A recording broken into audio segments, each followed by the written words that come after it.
People vanish every day. But what if they vanish without a trace? No body, no blood, no sound, just gone? Between 1945 and 1950, 5 people disappeared in the same remote region of Vermont. An experienced hunter, a college student, a veteran on a bus, a child, a hiker, all vanished under different circumstances, yet all within reach of the same dark mountain. This is the story of the Bennington Triangle, a place where reality seems to bend, where legends whisper of cursed woods, and where the forest doesn't just watch, it takes.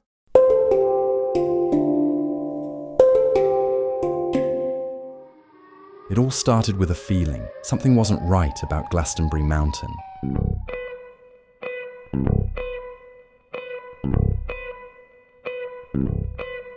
Long before anyone called it the Bennington Triangle, locals talked about strange silences in the woods, about how the air felt heavier out there. Native American tribes avoided the mountain entirely, except to bury their dead. They believed the land was cursed. Whatever lived there, they didn't want to disturb it. One old legend talks about a man-eating stone, a rock that would supposedly open up and swallow anyone who stepped on it. It sounds like a myth, but hikers have pointed out that the area does have sinkholes. That might explain the story, or it might not. And that's not the only strange feature here. Cairns, man-made stacks of rocks, are scattered throughout the forest. No one knows who built them or why. Some say they were meant as markers. Others think they were warnings. Glastonbury itself has always struggled to survive. Chartered in 1761, it remained mostly uninhabited for decades. In 1872, the town saw its first major transformation as it became a logging community. A 9-mile train line was constructed to connect Glastonbury to Bennington, and coal kilns supported the booming lumber operations. By 1880, the town had a population of 241, with a post office and a school. It looked like a place finally finding its footing, but in 1892, the first sign of deeper trouble arrived. A resident named Henry McDowell killed a man named John Crowley during a confrontation and fled into the woods. Though he was captured and sent to a hospital, McDowell escaped and was never seen again. Just 5 years later, another man, John Harbour, was found dead from a gunshot wound. His killer was never found. Despite these dark turns, Glastonbury made one last attempt at reinvention. In 1898, with the logging industry dying, the town tried to become a mountain resort, complete with a hotel, trolley, and casino. But it didn't last. A massive snowstorm destroyed the railroad, isolating the town and crushing its final hopes. The floodwaters that followed only sealed its fate. By 1938, Glastonbury was officially unincorporated. What's left now are just a few scattered foundations, old logging trails, and fewer than a dozen year-round residents. The town is more ghost than place. And then there's the silence. Visitors often remark on it. No birdsong, no rustling, no sounds of life. Just a deep, heavy quiet that seems to press in from all sides. The kind of silence that makes people uneasy. The kind that feels like it's watching you back.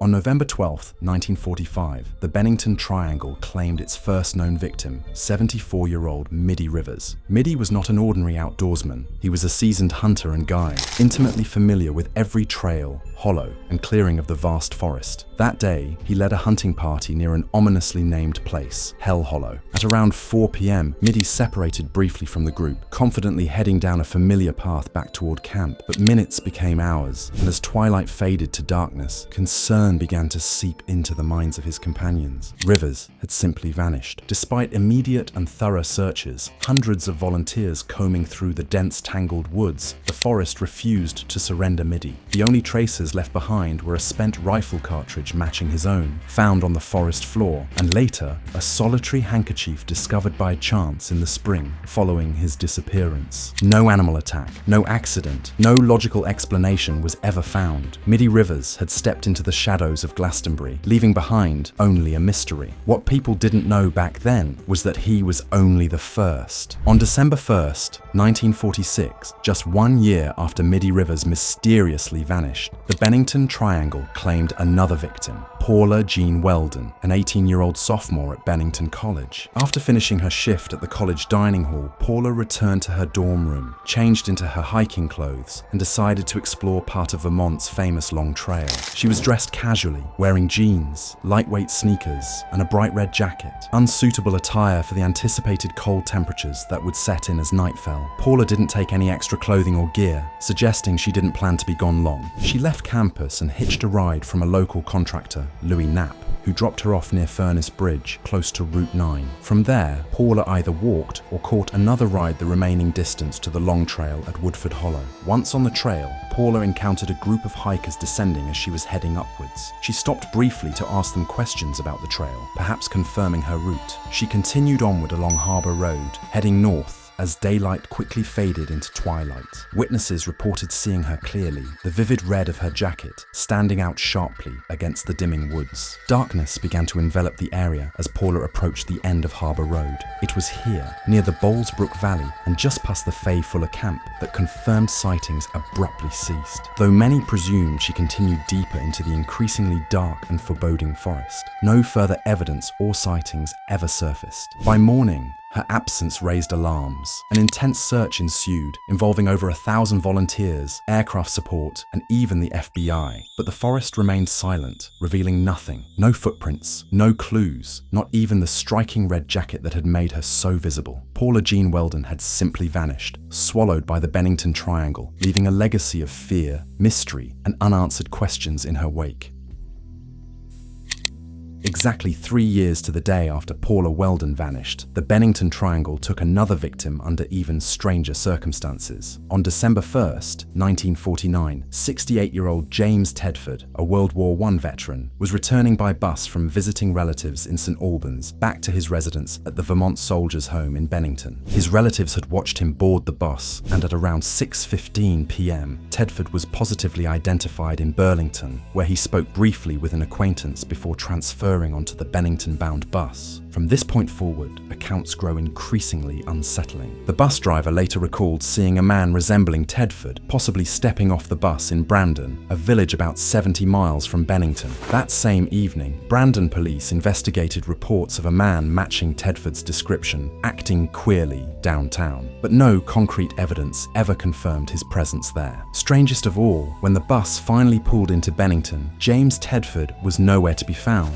despite his luggage and personal belongings still resting neatly on his seat. Curiously, no passengers or the driver could definitely explain when or how he disappeared during the trip. His absence wasn't reported until a full week later, when officials from the soldiers' home contacted police. Tedford, reportedly mentally ill and disheartened about returning to Bennington, had vanished without a trace. No clues, no body, and no rational explanation emerged, fueling chilling speculation that James Tedford had somehow stepped into thin air, becoming yet another unsolved enigma of the Bennington Triangle. On October 12th, 1950, tragedy struck again, this time involving an innocent child, 8-year-old Paul Buddy Jepson. Paul, a special needs boy, accompanied his mother on a seemingly routine errand, feeding pigs at the Bennington town dump. She parked their truck, leaving Paul safely inside, and stepped away briefly to tend to the animals. Only 30 minutes later, she returned to find the vehicle empty. Paul had vanished. Despite her frantic calls and immediate searches, Paul was nowhere in sight.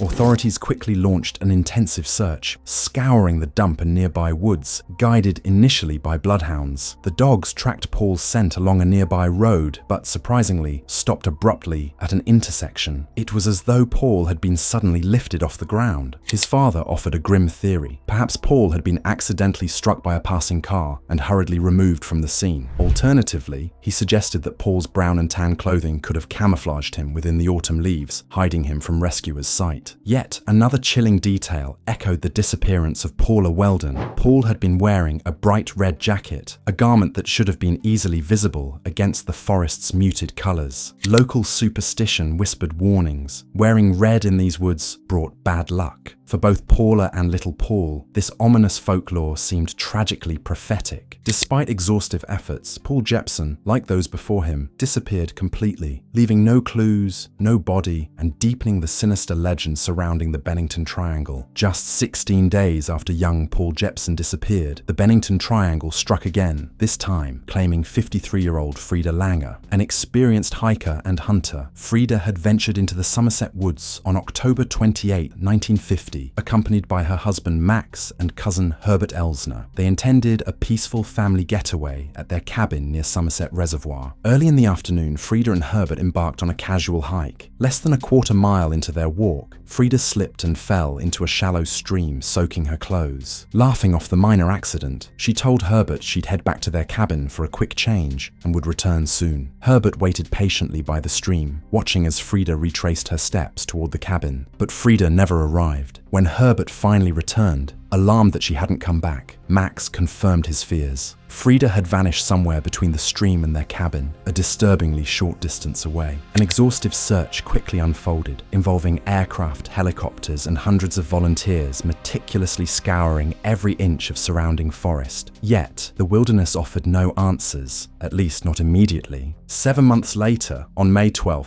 1951, fishermen stumbled upon Frida's body, inexplicably discovered in an open field near the Deerfield River, an area previously searched multiple times.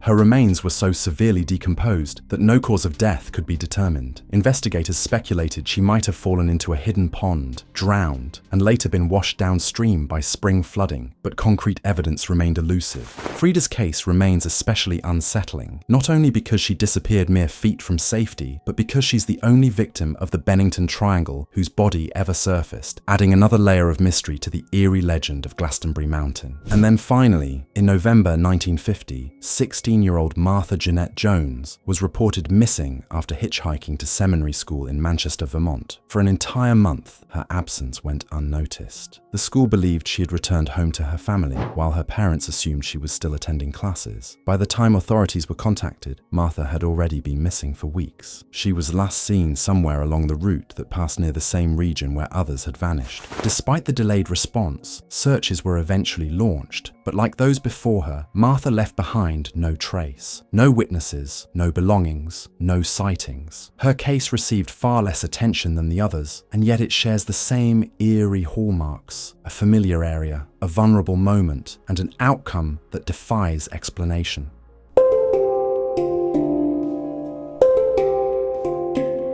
And now we get into the theories, because the facts only take us so far. Some theories, as you'll see, are logical, others less so. When 6 people vanish within a 5-year span, some just miles and even dates apart, one explanation seems chillingly logical: a serial killer. It's a theory that's haunted discussions of the Bennington Triangle for decades. What if these weren't accidents or disappearances at all, but calculated abductions, executed by someone who knew the woods as intimately as the victims did? On paper, the idea fits, at least at first. The disappearances are clustered in time and geography. They involve people walking alone, sometimes just moments from safety. Middy Rivers and Paula Weldon both vanished near the Long Trail. Paul Jepson and Frida Langer disappeared not far from each other in both time and location. But when you dig deeper, the theory starts to unravel. The victims were all vastly different ages, ranging from 8 to 74, male and female, hikers, bus passengers, even a child left in a car. Some vanished in open areas, others in dense woods. There's no pattern to how they disappeared, no signs of struggle, no bodies found, no messages, and most importantly, no motive. A killer this careful would have had to be invisible or a ghost. Still, some locals remain convinced that a predator stalked the area in silence, someone who knew the terrain, used the remoteness of the wilderness as a perfect hunting ground, and vanished just as easily as the victims did. But if it was a killer, why did the disappearances suddenly stop? Or worse, what if they didn't? What if the Bennington Triangle simply learned to hide its secrets better?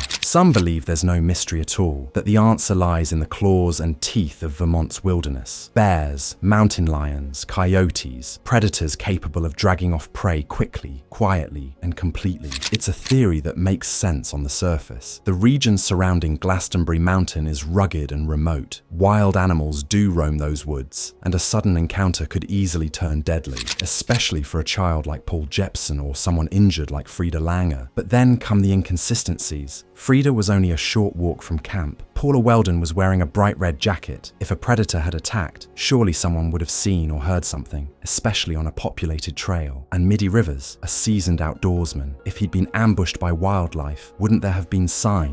A scream, a trail, blood? Then there's the most baffling of all, James Tedford. He disappeared from a moving bus. Unless Vermont's wildlife has learned to open windows and remove passengers unnoticed, it's a hard theory to apply universally. Nature can be cruel and unpredictable, but it rarely erases all evidence. And in the Bennington Triangle, what's more unsettling than an animal attack is the forest's silence afterward. No remains, no clues, no closure. Maybe there's no need for monsters or murderers. Maybe the wilderness itself is the threat. This theory suggests that the disappearances were tragic accidents, people slipping off trails, falling into ravines, getting lost in an unforgiving maze of forest. It's especially plausible in cases like Frida Langer, who vanished after falling into a stream, or Middy Rivers, hiking alone through a vast expanse of wilderness. The terrain around Glastonbury is steep, tangled, and often disorienting. A single misstep could lead to a fall, a head injury, or simply becoming hopelessly lost. With fast-changing weather, dropping temperatures, and wildlife lurking just out of sight, survival becomes a race against time. But again, questions linger. Why were no remains ever found in most of these cases? Not a piece of clothing, a shoe, a backpack, nothing. Search teams scoured the areas for days, sometimes weeks, using dogs, helicopters, even aircraft. And still, silence. Then there's James Tedford, who vanished on a bus, and Paul Jepson, whose scent trail stopped suddenly in the middle of a road. Even Frida, whose body was found, was discovered in an area that had already been searched. How does someone disappear so thoroughly, only to reappear months later in plain sight? If these were accidents, they were extraordinary ones, stacked with strange timing, eerie repetition, and details that don't quite add up. It's almost as if the land itself had a hand in choosing who to keep and who to return. For some, the disappearances in the Bennington Triangle can't be explained by anything earthly. No predators, no killers, no accidents, swallowed whole by something else. It begins with local legends. Long before colonial settlers ever set foot near Glastonbury Mountain,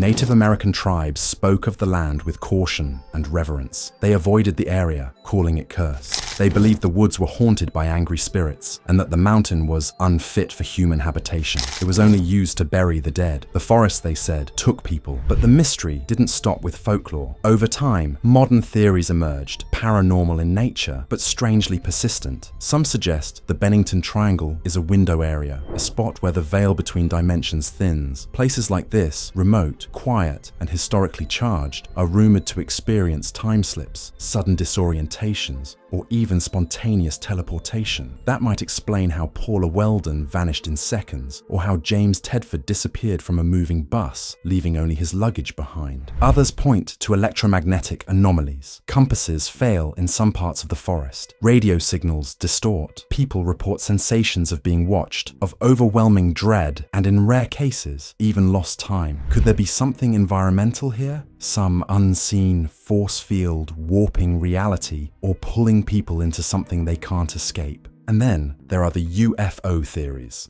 Vermont has long been a hotspot for strange lights in the sky, especially around the mid-20th century when the disappearances occurred. Witnesses have reported floating orbs, silent aircrafts, and beams of light cutting through the trees. Some believe the people who vanished were taken, not by nature, not by crime, but by something from above. To many, it sounds like science fiction, but the strange details linger. Trails that stop suddenly, bodies that appear months later where searchers had already been, victims who simply should have been seen, but weren't. None of the theories on their own can explain it all, but when you combine folklore, lost time, electromagnetic interference, and historical disappearances, the Bennington Triangle begins to feel less like a place and more like a presence. Something old, something patient, something watching.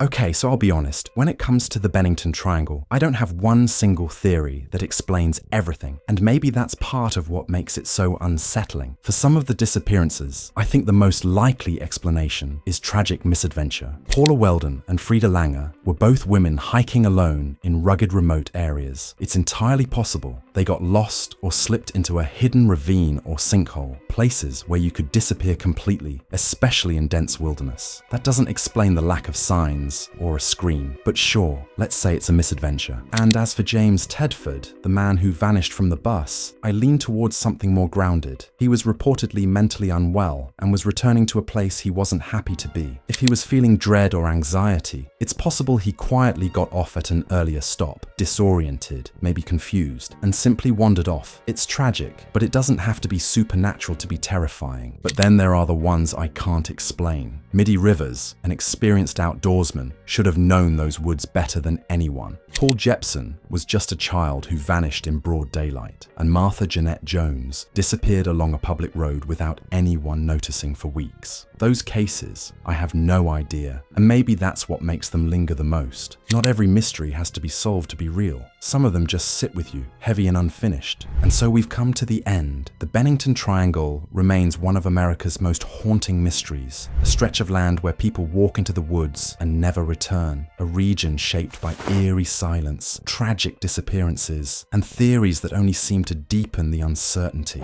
Were these vanishings the result of natural dangers, human malice, or something far stranger? Were the victims simply in the wrong place at the wrong time? Or did something choose them? Decades later, we're still left without answers. But what do you think? Were these just tragic accidents? Or is there truly something unnatural hidden in the forests of Glastonbury? Let me know in the comments. If you enjoyed this deep dive into the unknown, don't forget to like, subscribe, and share. And tell me, what mysteries would you like me to explore next? I'll see you in the next one.